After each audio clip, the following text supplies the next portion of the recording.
যেহেতু আপনারা জানেন যে আমাদের মাঝে অলরেডি আমাদের খুলনার প্রশাসক আমাদের শ্রোতাভাজন বড় ভাই নজরুল ইসলাম মঞ্জু ভাই আমাদের মঞ্চে উপস্থিত হয়েছেন, তার সাথে তার নেতৃবৃন্দ আসছেন। আমরা তাকে বরণ করে নিই। আমরা আমাদের প্রোগ্রাম এখনই আনুষ্ঠানিকভাবে শুরু হতে যাচ্ছে। আমাদের মাঝে আমাদের খুলনার 2 আসনের সংসদ সদস্য অ্যাডভোকেট শেখ জাহাঙ্গীর হোসেন হেলাল সাহেব উপস্থিত হবেন।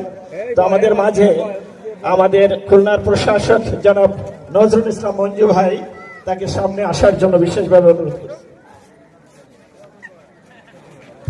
খুলনা সিটি কর্পোরেশনের প্রশাসক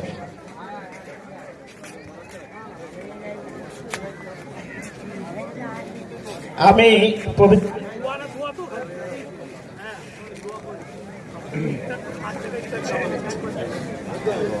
আমরা কোরআন তেলাওয়াত